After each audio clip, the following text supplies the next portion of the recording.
예, 폭력의 세상에서 믿음으로 산 사람 하박국. 자, 이 세상에 참 악이 고통과 악과 눈물이 가득합니다. 그렇지 않습니까? 자, 보십시오. 무슨 죄가 있습니까? 아프리카에. 자, 보십시오. 생떼 같은 수학여행 가다가 참 너무 가슴 아픈 거죠. 이런 악들을, 우크라이나 전쟁이라든지 이런 걸 보면, 참 세상에 왜, 그렇죠. 독재자들의 어떤 전쟁 노름에, 선량한 그 사람들이, 고통을 당하고, 또 어떤 자신의 이익을 추구하는 그런 선사 때문에, 그렇죠. 또 이렇게 진짜 생떼 같은 자녀들이 수장이 되는, 참 기가 막힌 이런 것들을, 현실들을 바라보면서, 그렇죠. 하나님이 계신다면 어떻게 이런 일이 있을 수 있느냐라고 하는 질문이 있게 됩니다. 그런데 중요한 것은 하나님께서 그렇게 하시지 않고 있다라고 하는 것을 우리가 좀 기억해야 됩니다. 금방 말씀드린 것처럼 세월호가 하나님께서 잘 가는 배를 그냥 뒤집어 엎으셨습니까? 그렇죠. 선사들의 어떤 이기심과 탐욕 때문에, 그렇죠. 물건을 더 실으려고, 그렇죠. 평형수를 빼버리고, 그래서 결국 가다가 또 뒤집어진 거 아닙니까? 똑같이 이런 그런 이런 어떤 기근과 이런 전쟁, 이런 재난, 하나님이 살아계시면 어떻게 이렇게 저 아이들이 저렇게 고난을 당하는가라고 하는데, 그런 질문들을 통해서 하나님에 대해서 삿대질을 하고, 그렇죠. 하나님의 존재 자체를 하나님이 전능하든지 아니면 무능력하든지 둘 중에 하나다. 그러면, 그렇지 않으면 하나님께서 약에 대해서 이렇게 침묵하고 가만히 있을 수가 있냐라고 사람들이 하나님에 대해서 항변을 하고 있다는 겁니다.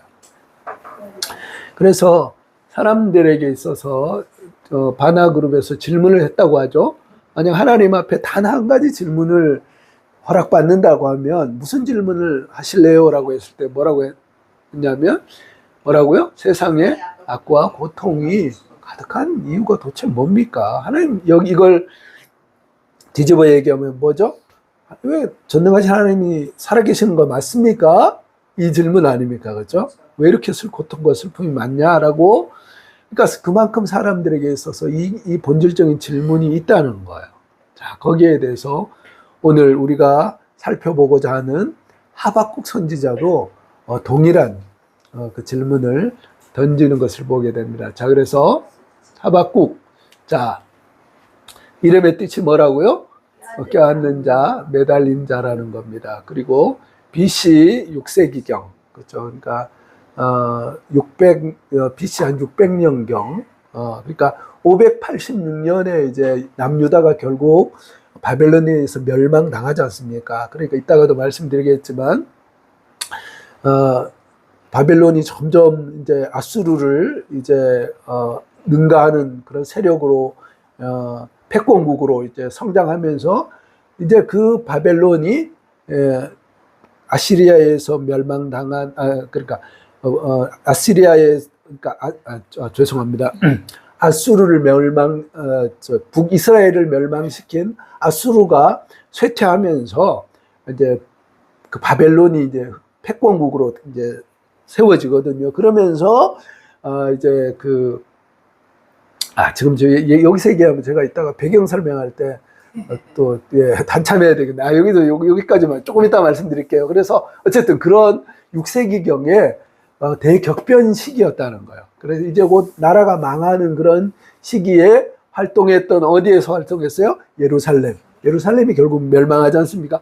거기에서 활동했던 선지자였습니다. 그리고 그래서 세상에 존재하는 악의 문제에 대해서 질문을 하고 하나님 앞에 해답을 찾는 그런 사람이었고, 또 이 하박국을 통해서 악과 폭력의 시대를 사는 우리 성도들이, 오늘날 성도들이 어떤 바람직한 태도를 취해야 되는가라고 하는 데 대해서 좋은 모범을 우리에게 보여준다는 겁니다. 자, 그래서 말씀을 다시 한번 읽겠습니다. 자, 시작. 여호와여 내가 부르짖어도 주께서 어느 때까지 내가 강구로 말미암아 외쳐서 주께서 구원하지 아니하시나이까. 보라 그 마음은 교만하여 그 속에서 정직하지 못하나 의인은 그의 믿음으로 말미암아 비록 무화과 나무가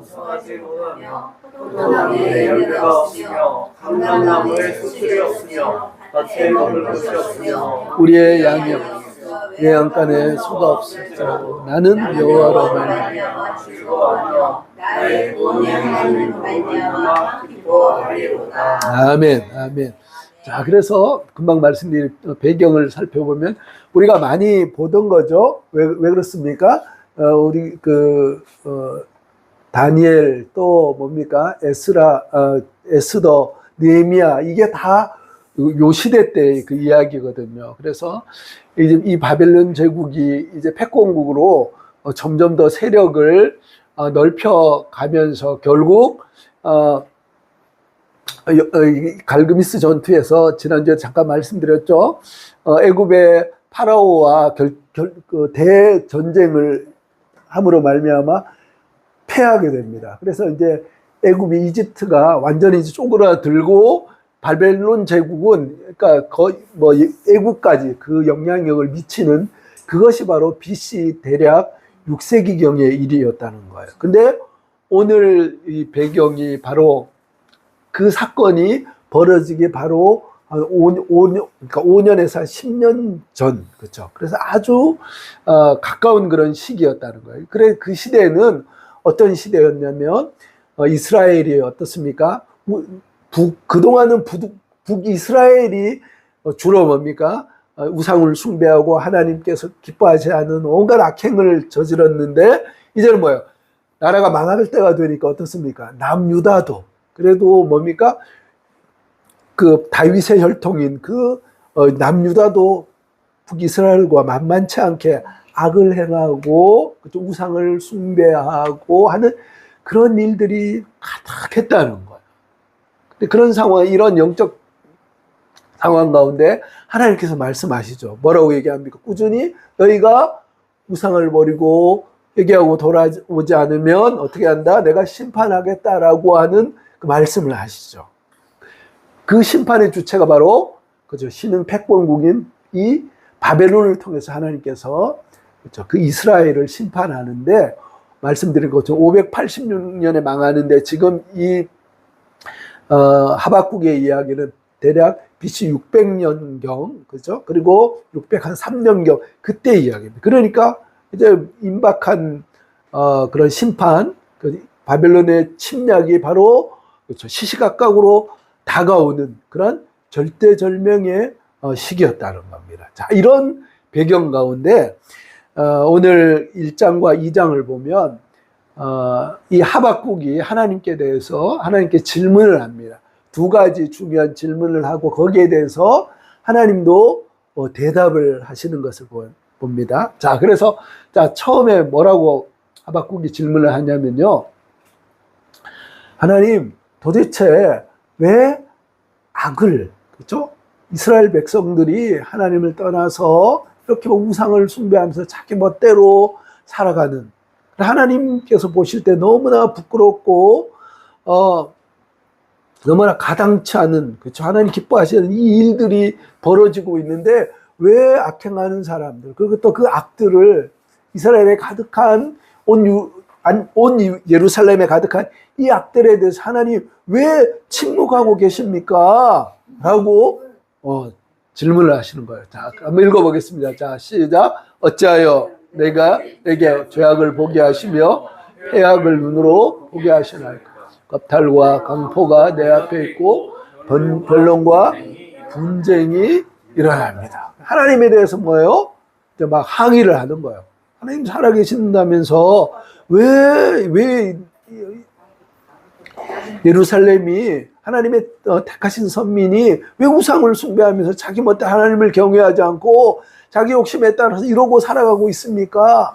하나님 도대체 뭐 하십니까? 라고 항변을 한다는 거예요. 거기에 대해서 우리 하나님께서 친절하게 대답을 하십니다. 자, 뭐라고 얘기합니까? 누구를 통해서 징계한다고요?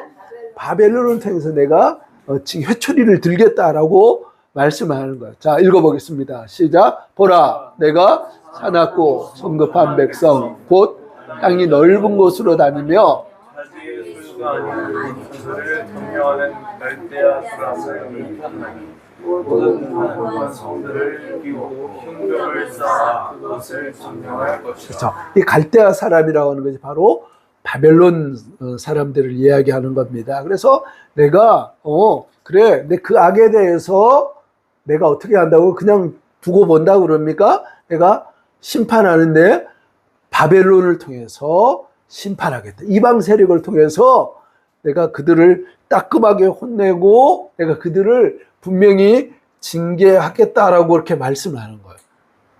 그러니까 여기에 대해서 이제 하박국이 한 번 더 질문합니다. 징계하는 것은 좋은데 하나님 왜 유다 백성이 죄를 지었다고 할례 받지 못한 이방 세력, 그렇죠? 그 바벨론 그 세력을 더 큰 악으로 왜 악을 징계하십니까? 라고 그렇게 하박국이 또 질문을 하는 겁니다. 또 읽어보겠습니다. 주께서는 눈이 정결하심으로 악을 참아 보지 못하시며 대역을 참아 보지 못하시면 어찌하여 거짓된 자들을 방관하시며 악인이 자기보다 의로운 사람을 삼키는데도 잠잠하신다는 것이니까. 우리가 물을 수 있는 그런 질문들 아닙니까? 우리가 살면서도 그렇죠.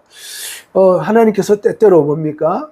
하나님의 백성들을 뭡니까? 징계하는데 그렇죠. 어떤 외부적인 그런 어떤 또 믿지 않는 사람을 통해서 우리에게 그렇죠.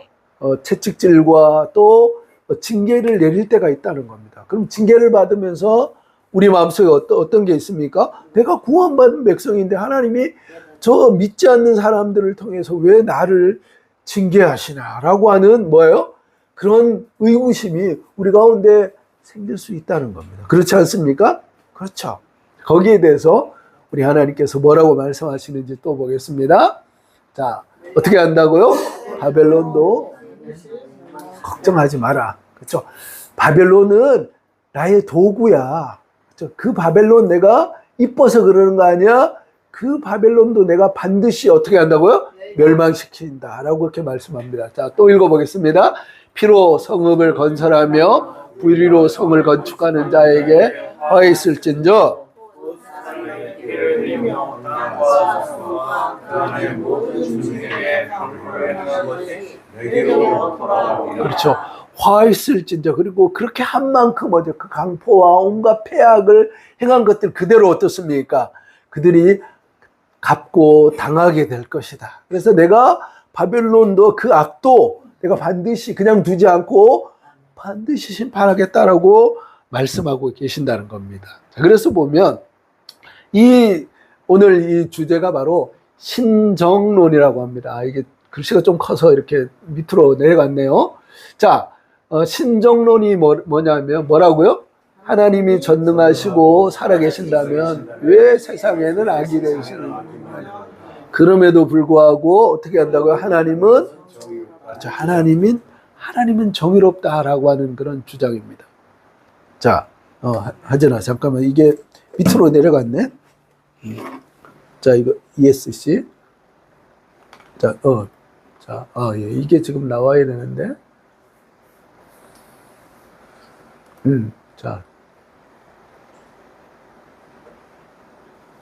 자, 됐습니다.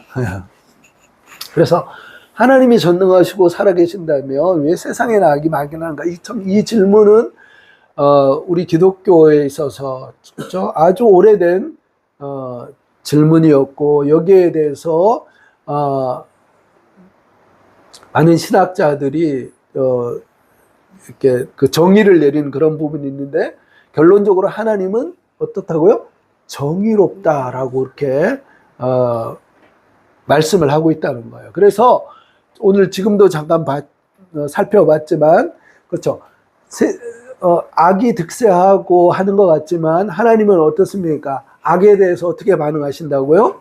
그냥 덮어주고 그냥 적당히 그런 거. 왜? 하나님은 공의와 정의로운 하나님이기 때문에 그렇다는 겁니다. 그래서 하나님은 반드시 어떻게 한다고요? 그 모든 것들을 심판하신다는 거예요. 그래서 대전제는 우리가 이 신정론에 대해서 악에 대해서 이야기할 때 하나님께서 악에 대해서 어떻게 판단하시는가, 하나님은 악에 대해 어떤 시각을 가지고 계신가라고 하는 것을 우리가 분명한 선명한 시각을 가져야 되는데, 자 같이 한번 빨간색 큰 소리 읽어보겠습니다. 시작. 공의로우신 하나님은 반드시 우리와 아멘. 그렇죠? 자, 우리가 세상을 살아가면서 그렇죠? 악한 사람들이 죽을 때도 그렇죠? 그 사람들의 기름기가 줄줄줄 흐르면서 하나님 없다라고 그러고 이제 죽어요. 그러면 우리 마음 가운데 뭐죠? 절망이 생겨요. 좀 저렇게 악하고 이런 악한 지도자라든지 김정은 이런 인간들은 좀 아프고 좀 그러다가 살면 죽으면 좋은데 아주 최고의 뭡니까? 치료를 받다가 너무 편하게 죽는 거예요. 그렇죠? 그러면 우리 마음 가운데 하나님이 살아계셔서 저런 인간을 두시는가라고 하지만 우리가 분명히 기억해야 될 것들은 하나님은 어떻게 하신다고요? 그렇죠. 먼저 죽은 그럼 김정일은 안전합니까? 김일성은 안전합니까? 아니죠. 하나님께서 그를 반드시 심판하신다는 겁니다. 그 핏값을 하나님께서 분명히 물으신다는 겁니다. 우리가 이것을 붙잡지 않으면 우리 믿음이 흔들릴 수가 있다는 거예요. 하나님은 살아계셔서 공의로운 하나님은 그렇죠.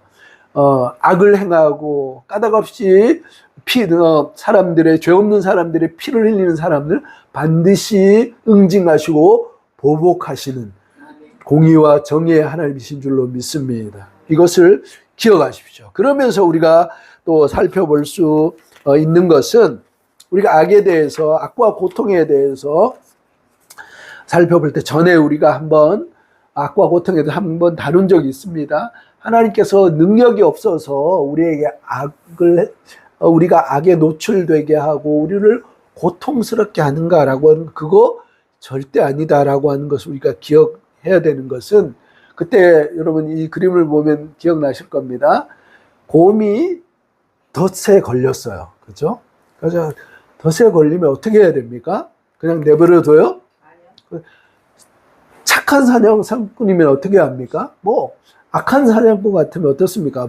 죽던 말 다리가 잘리든 어떻게 하든지 그냥 그렇죠. 맞습니다. 쓸개 빼먹고 그렇죠. 그러겠지만 착한 사냥꾼은 어떻게 할까요? 그렇죠. 그냥 두면 어때요? 그 발목이 끊어져서 제대로 살 수 없다는 걸 알기 때문에 어때요? 그 고통 가운데 있는 그 덫을 어떻습니까?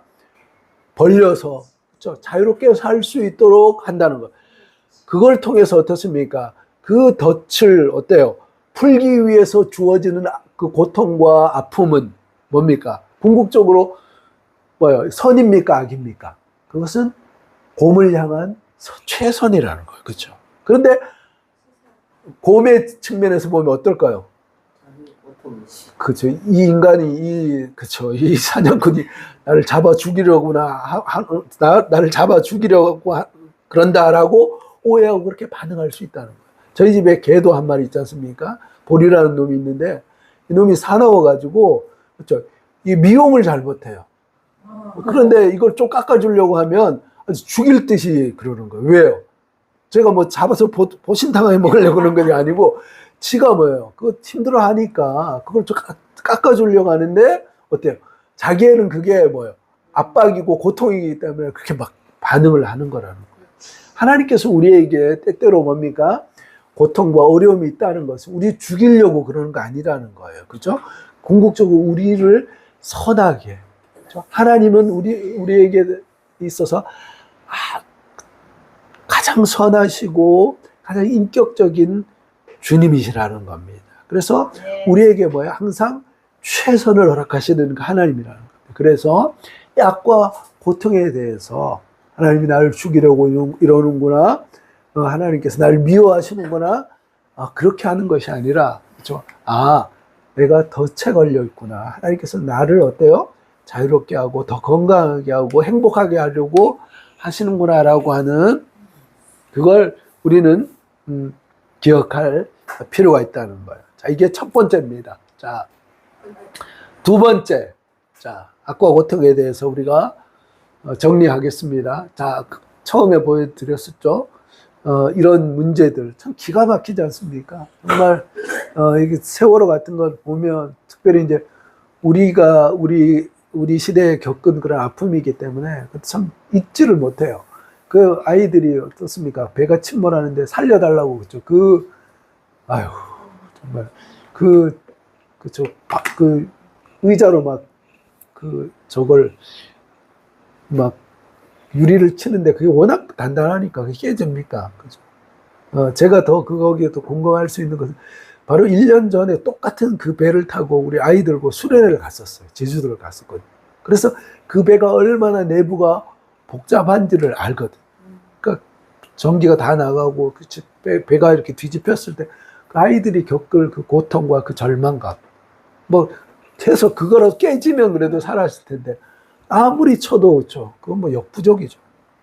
그래서 아이들이 그대로 수장당하는 그렇죠. 참 우크라이나 참 그 국민들 독재자 그렇죠. 푸틴에 의해서 참 하루 아침에 그죠. 이렇게 큰 고통 수많은 사람들이 그 전쟁이 벌써 3년이 넘었다고 그러지 않습니까? 참 이런 문제들 앞에서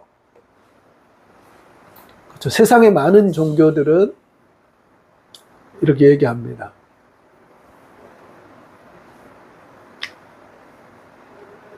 그 문제는 나를 초월하면 돼. 그 고통 그것도 어때요? 나를 초월하면 잊어버릴 수 있어. 그렇죠?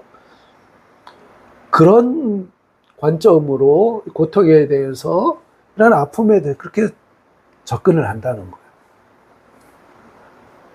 깨달음을 가지면 모든 고통이 해석이 된다라고 그렇게 이것은 단순히 불교의 이야기일 뿐만 아니라 모든 종교가 그렇다는 거예요.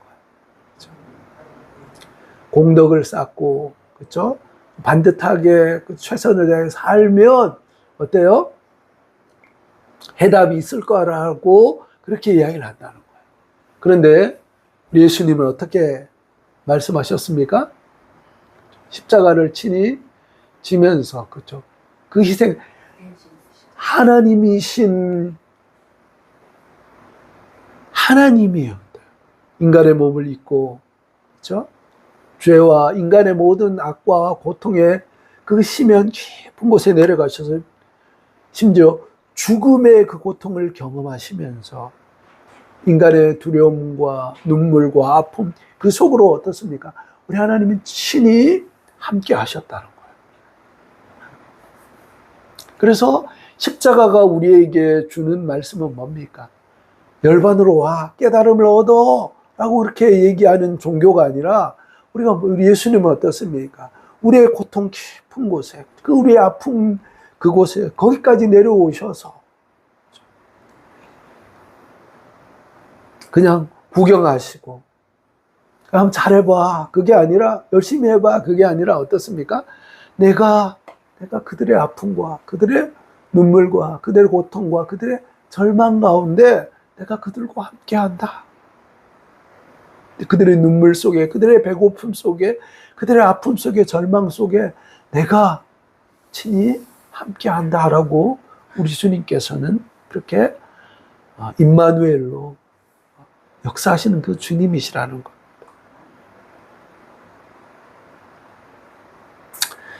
그래서 우리가 C.S. 루이스라고 제가 여러 번 말씀드렸습니다. 참 기독교 참 엄청난 지성입니다. 이번 이런 말씀에서 다 같이 한번 읽어보겠습니다. 세상의 고통과 악은 인간을 하나님께로 인도하는 통로이죠. 궁극적으로 인간의 영혼은 천국으로 향하게 하는 그렇죠. 고통이 뭐라고요? 고통과 악은 하나님께서 그냥 뭐예요? 그냥 이렇게 주시는 것이 아니라 선하신 우리 하나님은 어때요? 인간이 어때요? 하나님께로 나아가는데 어떻습니까?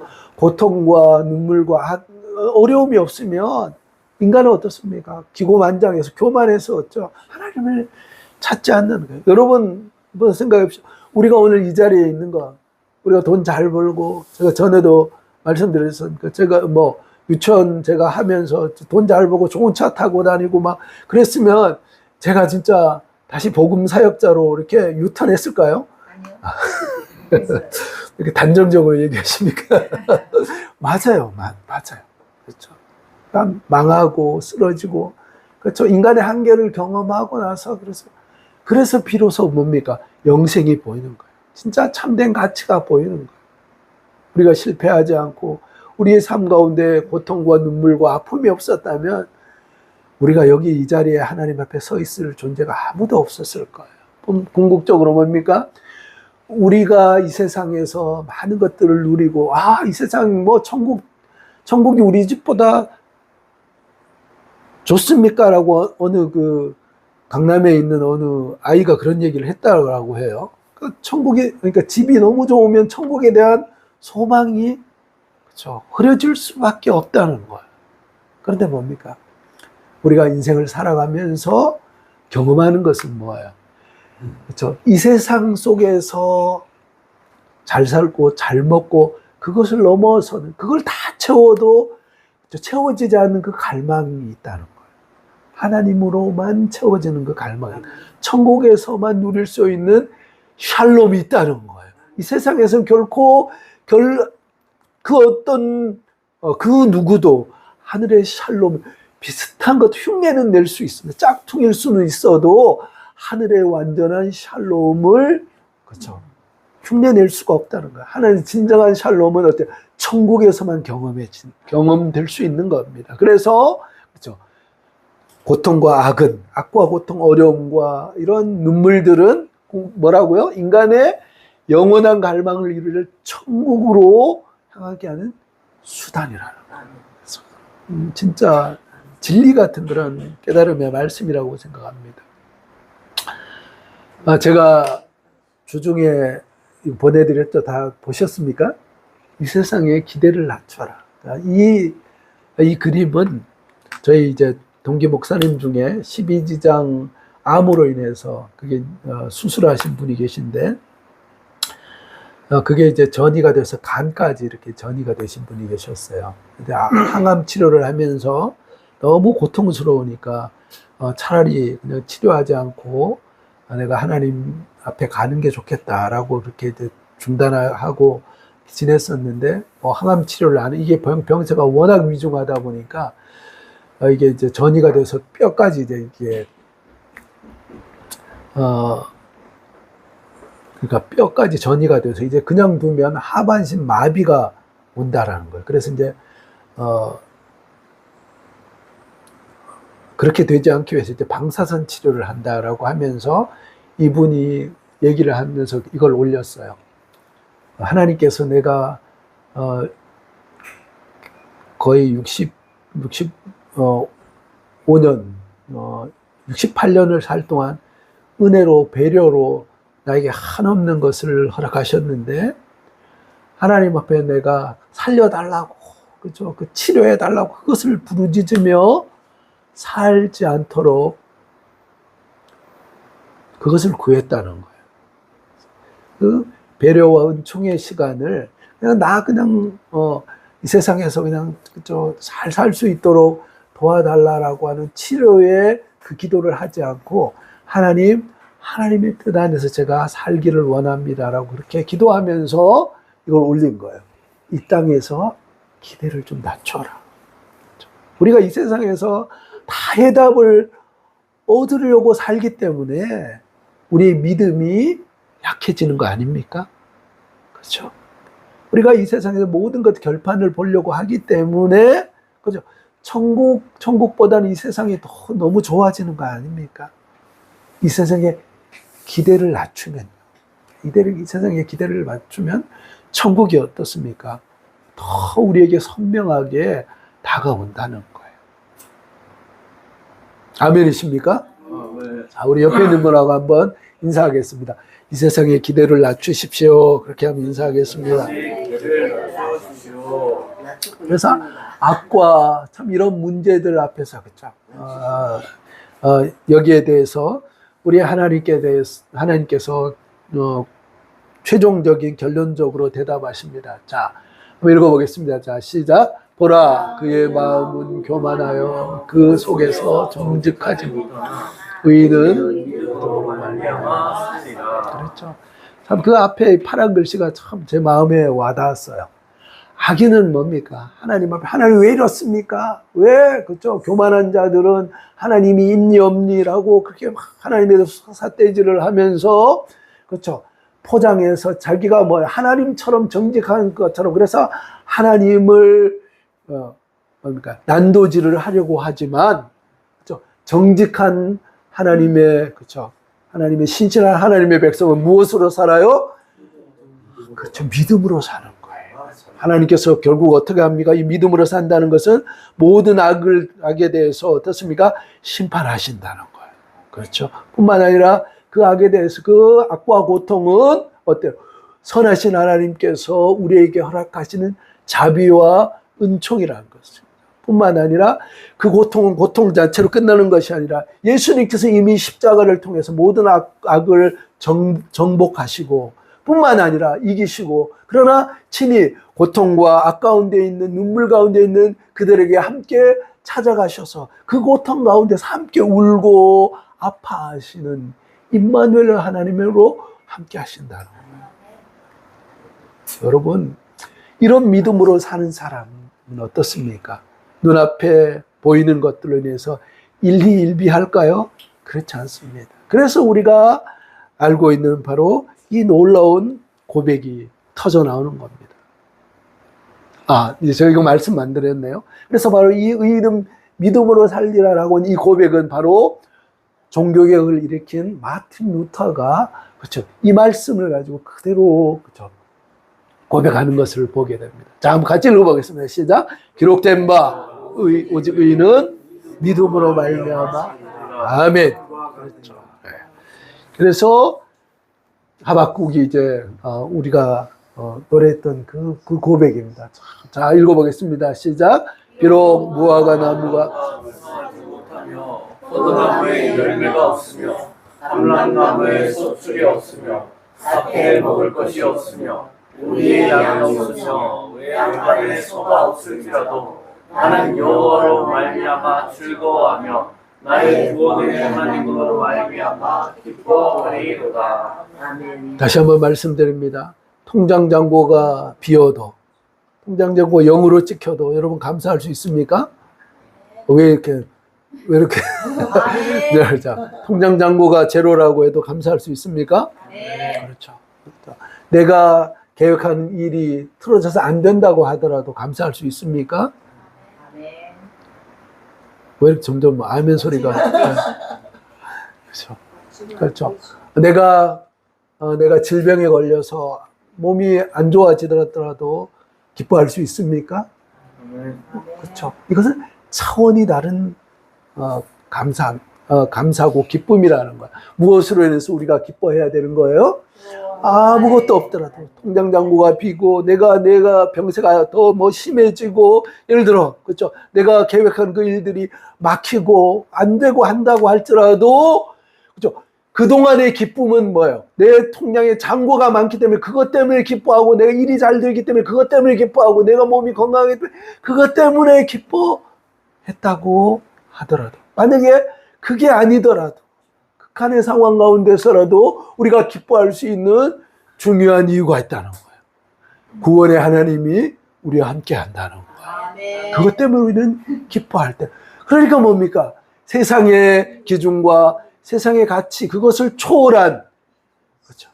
사단은 뭐예요? 그걸 가지고 우리의 믿음을 흔드는 거예요. 이래도 네가 기뻐할 수 있냐? 이래도 네가 감사할 수가 있냐? 라고 할 때, 그렇죠.